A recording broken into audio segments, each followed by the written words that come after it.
All right, so we're continuing our derivation of the D6d character table. And where we left off last time was we finished using up all the quadratic and linear functions, right? X, Y, and Z, the functions of the d orbital. We even came up with, by multiplying by z, we had this trick of figuring out this gamma 6 that came from actually two orbitals with that transform has the same symmetry of f orbitals.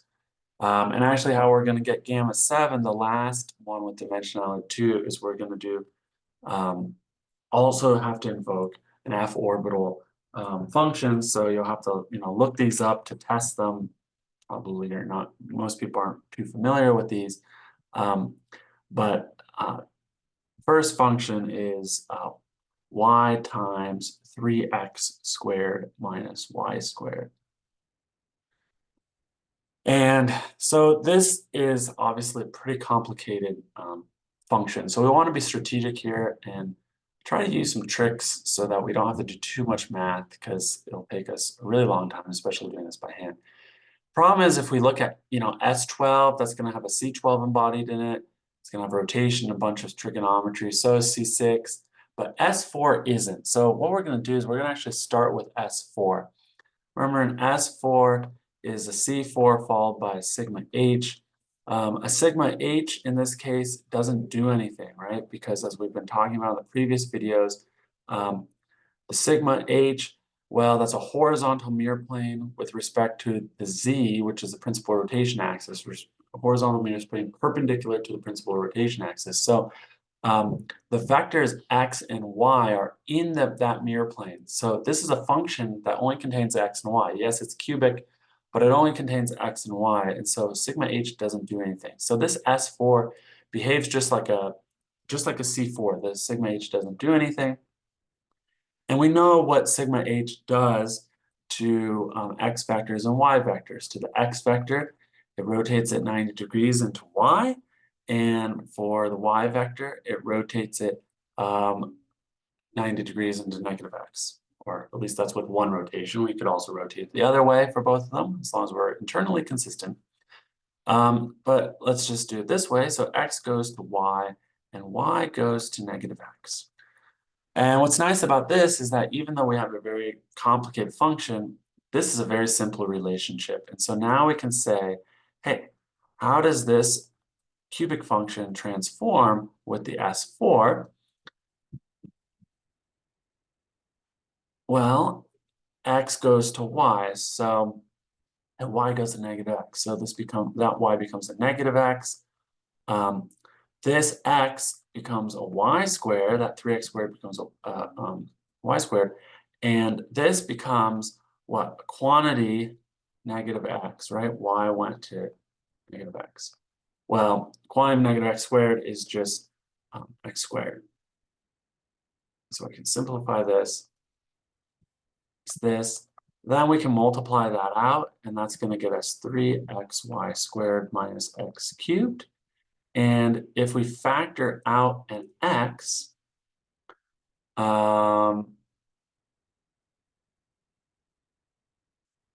if we factor out an x there, we're going to get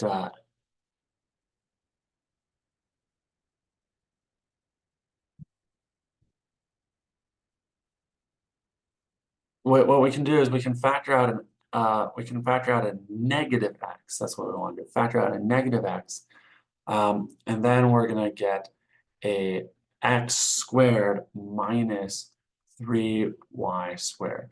Okay. And the reason why I factored out a negative x there is because this function here, underscored in red, okay, x times x squared minus 3y squared, is actually another one of these f orbital symmetries.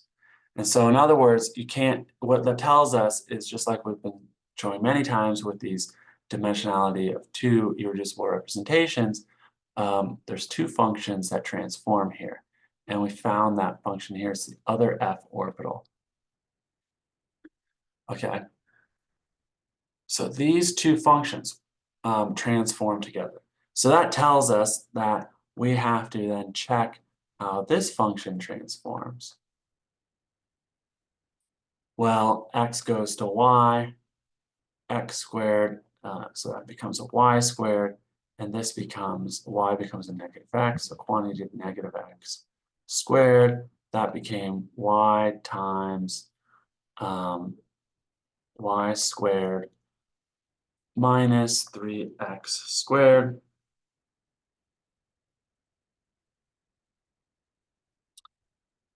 And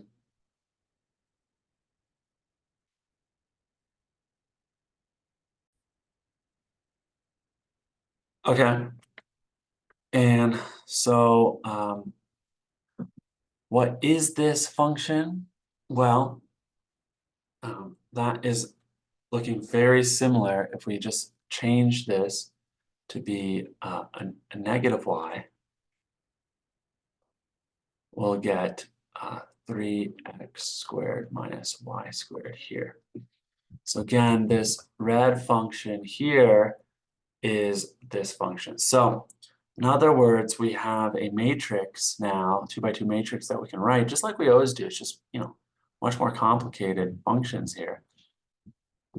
But these two functions transform together.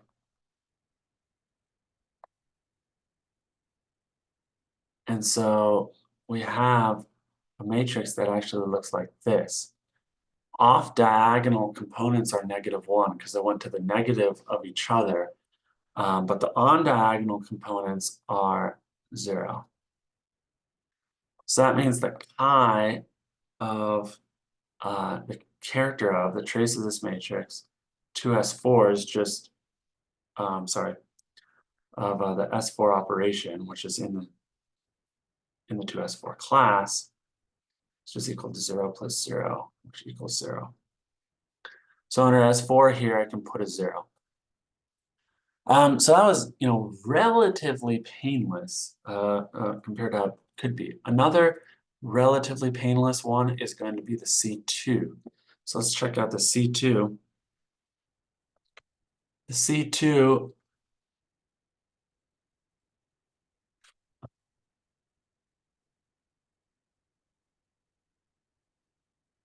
rotation that way. So x is going to go into x.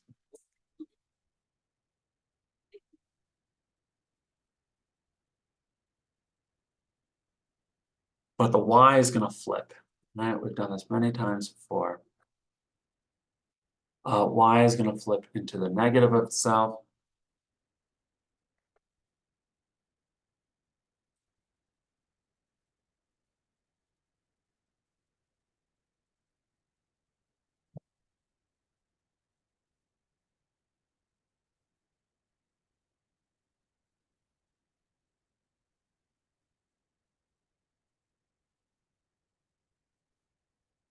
Just erasing here.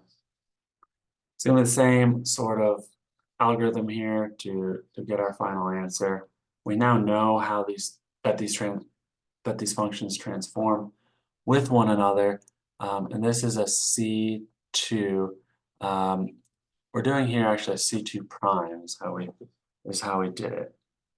Okay, because we said one of the C2 primes, so we're doing this one.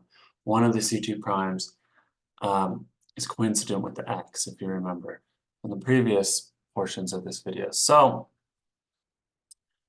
y goes into negative y, and x goes into x. This becomes quantity negative y squared. And this just equals negative of what we started with. So that's pretty simple. And then this one, x goes into x. So this part stays the same. And we minus by 3 quantity negative y squared, which equals that. So again, our matrix ends up looking like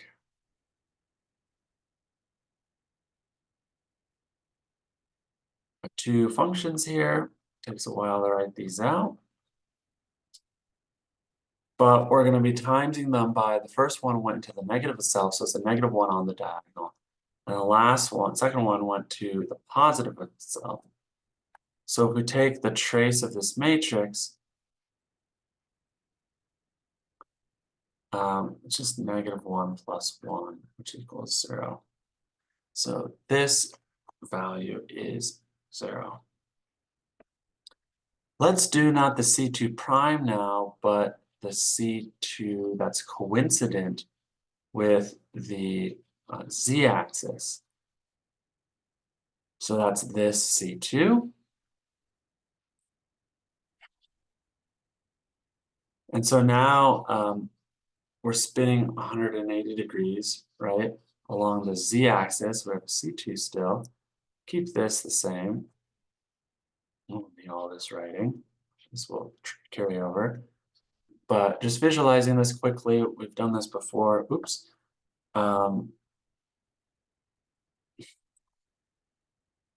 X is going to spin, or rotating this way. So X spins to -X, and Y spins to -Y.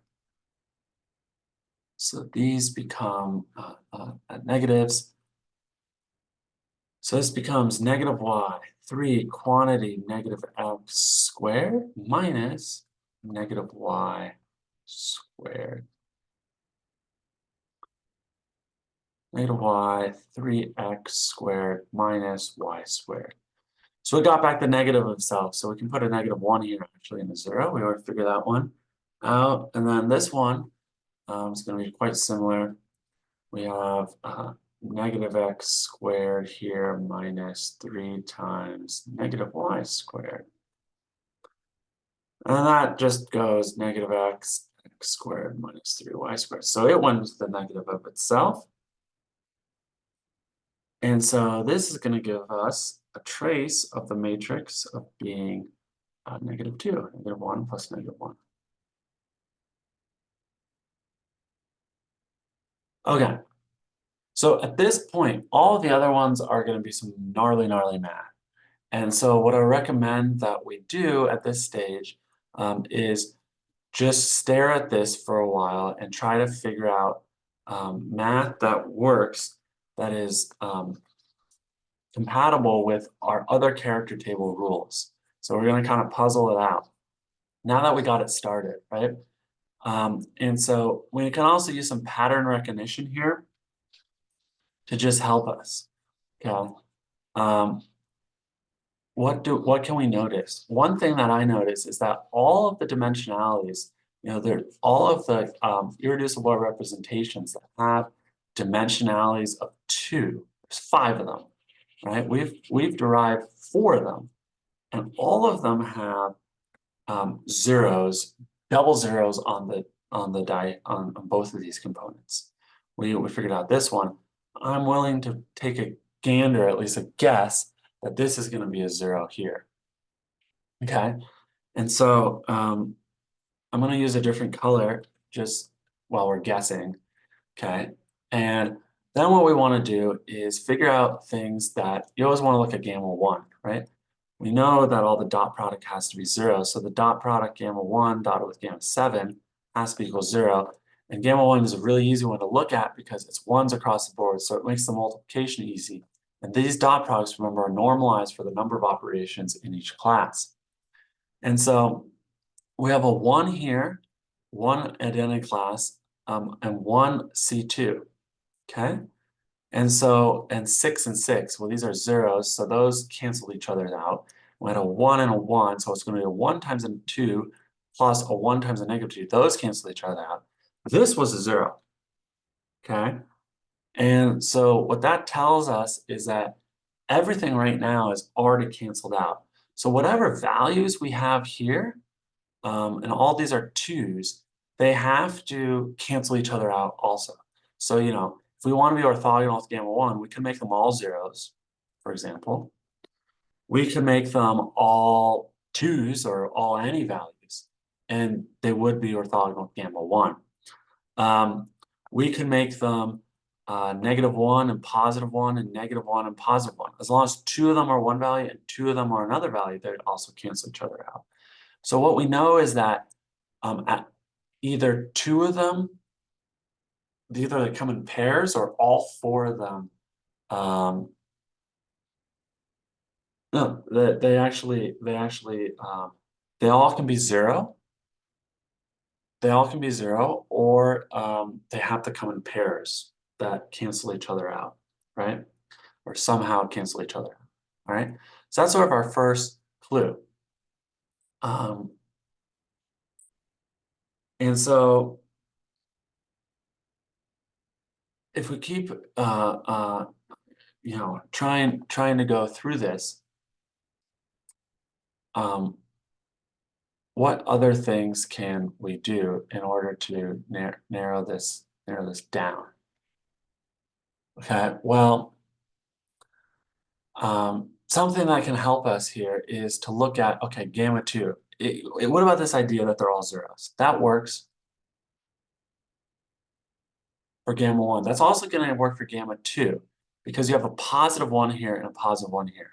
But look what happens when you go to gamma 3, or let's say gamma 5. Let's go to gamma 5 because it's a little simpler, right? If you go, because there's no root 3's here. If you go to gamma 5, so we're trying to do gamma 5 dotted with gamma 7. We know that has to be equal to 0. All the combinations have to be equal to 0. Look what happens. We have a positive 2 here, and we have a negative 2 there. Positive 2 here, positive 2 here. Those cancel out, so this is allowed. So that's looking good, but trouble arises when we go to something like gamma 3 or gamma 4. There we have a negative 2 here. So negative 2 and a negative 2 there is going to give us a positive 2. Then we're going to be plus 4. So this is not going to be orthogonal. So we actually know this is wrong. It can't be zeros on the board because gamma 3 and actually gamma 4 would not be orthogonal. The root 3's are complicated, okay?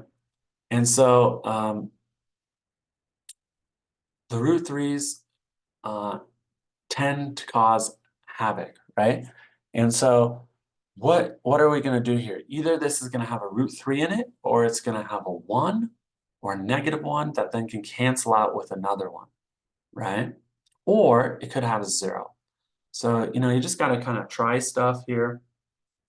What if we just put zeros on the negative, on the root 3's, okay? We'd still be maintaining orthogonality, therefore, or at least we won't have to think about those terms. So that makes that simpler. But we still have this problem of the fact that we have a positive 4 overall here. So we better then construct a negative 4 somehow. And the only way to do that, and we can do it in both cases, gamma 3 and gamma 4, is you put a negative 2 here, because then we get a negative 2 there, and we put a positive 2 here, okay? And if you end up working through this, all right, everything ends up being orthogonal. And so, this is just one of these cases where it's going to take you a lot less work doing it this way versus doing the math of these cubic functions and, going through the trigonometry. You could do it, but it's just going to be quite painful. So we're done with the hardest part at this point, I think. We now just have two more functions that are one-dimensional. A good one to always check when you're looking for one-dimensional ones is RZ. A little hard to visualize. Just to remind you what RZ is, it actually is a vector that's shaped like a rotation along the principal rotation axis, which is the Z axis, right? So let's see what happens when we transform with RZ. We haven't done a rotation vector yet. All right, so identity, of course, RZ is going to go into RZ, so we get a value of 1. S12 is a C12 followed by sigma H. And so if we do a rotation on that, it's a 30-degree rotation, it'll shift this a little bit, 30 degrees, right? But this is defined by the direction in which this arrow is spinning, and it hasn't changed direction. So we haven't changed it with the C12, it hasn't done anything.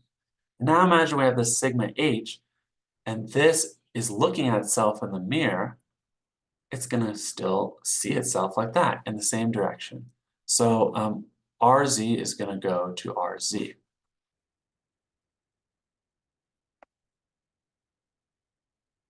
And so, of course, the 1-by-1 matrix that explains this transformation mathematically is just 1, and we take the trace of that matrix, and we get that chi of S12 is equal to 1. So we can put a 1 there. We're hoping that this gives us something different than 1s across the board. It already is different than gamma 2. So we're just competing with gamma 1 here. C6. C6 is just a rotation. So we already saw that a C12 rotation did nothing. C6 rotation is just going to rotate this a little further, but still going to maintain the same direction. And S4 is going to be very similar to S12. And, you know, so are all of these basically, right? This C3 is just a further rotation. This S12 5 times, and also this C12. And you actually know by now that these have to be -1s by orthogonality. Or it's going to be negative, or it's going to be 1s on the board. And the reason I say that is because we have 6 and 6 is 12, and there's 24 total operations, right? So the first 7 classes have 12 operations, and the back 2 classes have 12 operations. So to be something unique and be orthogonal with gamma 1, it's going to have -1, -1. Let's just check that out with these operations. So the C2 prime, when one of our C2 primes we define as a rotation along the x-axis. Well, that's going to take this rotation vector and invert, right? Flip the head and the tail. So that takes something that looks like this and it changes it to the other way. So RZ, now it is indeed rotating the opposite direction. So the mathematical explanation for this, right, for this transformation is a -1. Sorry, that was terrible. So the chi of C2 prime is going to be equal to -1. So we do indeed have -1 here. What about this sigma d? The sigma d is off axis, but we know they all are coincident. They contain the z-axis, and so it's going to cut this RZ rotation vector and split it. And so the head's going to see the tail in the mirror, and the tail's going to see the head in the mirror. Guess what? That's going to change the direction of the rotation, and you're going to get -1. So that indeed allowed us to derive a new function.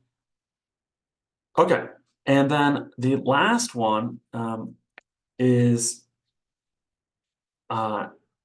not something that transforms as any common function. There probably is some more complicated function. You know, that of course is still mathematically valid, but it's not chemically useful. I haven't figured out what that is, perhaps related to a g orbital. So that would be not a quadratic, not a cubic function, but a quintic function, right, with a 4th order polynomial. So it's going to get pretty crazy. You know, you could try testing those out. But basically the thing here is to see, where do I have flexibility with some of these patterns? And if you notice, there's zeros all here, right? And part of the reason why there's zeros all here is because these 6 and 6s really dominate, just as we explained how they take 12 of the 24 characters.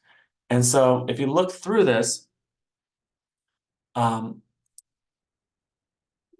some ambiguity here at gamma 2. Gamma 2, it makes sense that one of these is negative, one of these positive, so that when you're doing orthogonality with gamma 1, for example, they cancel each other out. But why does this one have to be -1? We could flip these, right? Because they both have a weighting of 6. So that's sort of our hypothesis. And then if you do that, well, the logical thing is to keep the rest of gamma 2 the same. And indeed, this ends up being correct. And this is the last function. And you can check the orthogonality, but this ends up being true. Great. So we really did a nice job here. And now all we have to do is change these arbitrary or vague gamma symbols into the Mulliken symbol rules, right? And so the Mulliken symbol rules are just easy ways that chemists can quickly get some key information about the symmetry. And so the rules state that if you have a dimensionality of 2, you give an E.